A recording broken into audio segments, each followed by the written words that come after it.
Kali ini kita akan membahas mengenai teori tentang kasus pembunuhan Munir kronologi dari tahun 2004 hingga tahun 2022. Munir Said Talib adalah seorang aktivis hak asasi manusia yang dibunuh di dalam pesawat pada tanggal 7 September 2004. Munir diracun di udara dalam perjalanannya dari Jakarta menuju Amsterdam. Meski sudah 20 tahun berlalu, tetapi kasus ini masih terus menyisakan tanda tanya.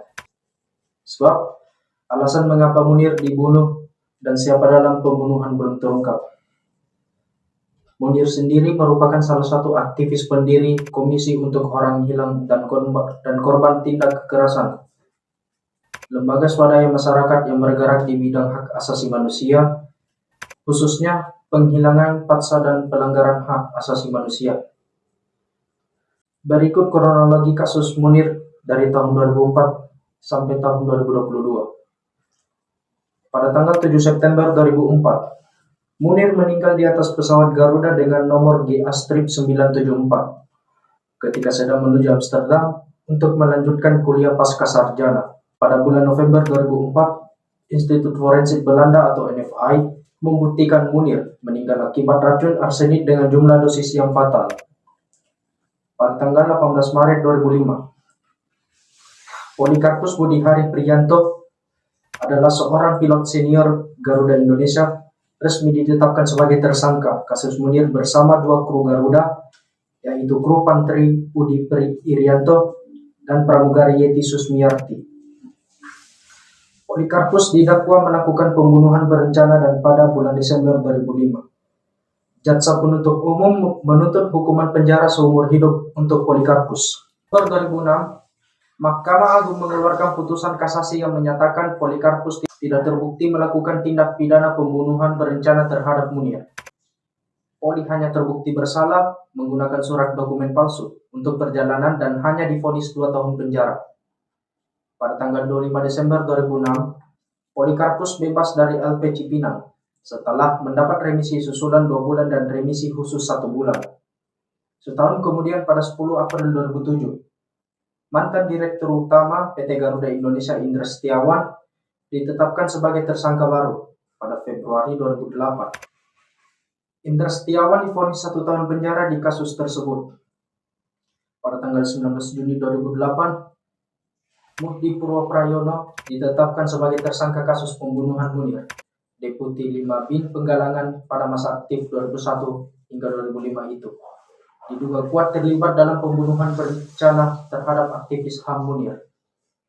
Pada tanggal 31 Desember 2008, Majelis Hakim Pengadilan Negeri Jakarta Selatan memvonis Muhdi Purwoprayono murni dari segala dakwaan.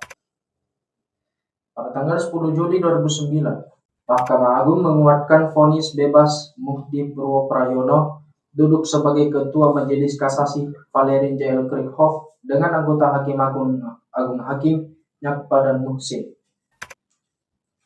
Pada tanggal 28 Januari 2010, Mahkamah Agung menghukum Garuda Indonesia dengan mewajibkan memberikan ganti rugi kepada istri Munir, Suciwati, lebih dari 3 miliar rupiah. 2 tahun kemudian, pada tanggal 2 Oktober 2013, Poli mengajukan peninjauan kembali kepada Mahkamah Agung mengabulkannya dengan mengurangi Polikarpus dari 20 tahun penjara hingga 14 tahun penjara. 3 tahun kemudian, pada tanggal 13 Oktober 2016, Presiden Joko Widodo meminta Jaksa Agung HM Prasetyo mengusung kasus Munir lagi.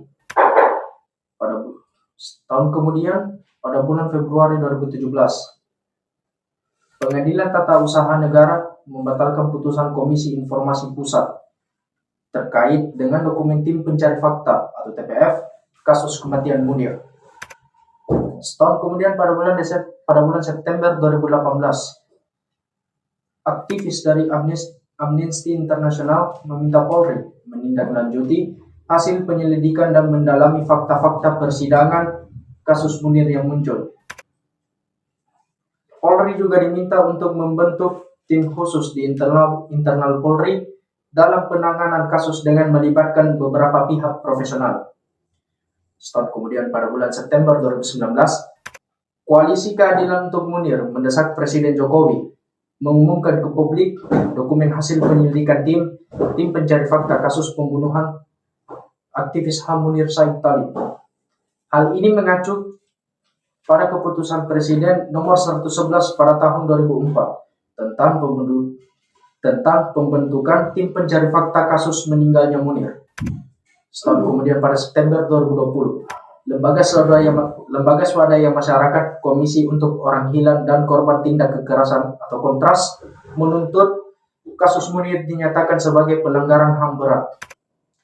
2 tahun kemudian pada tanggal 7 September 2022, Komnas HAM resmi membentuk tim ad hoc untuk mengusut dugaan pelanggaran HAM berat di kasus kematian aktivis Munir Said Talib. Demikian, itulah tadi kita membahas tentang teori kasus kematian Munir. Terima kasih dan sampai jumpa.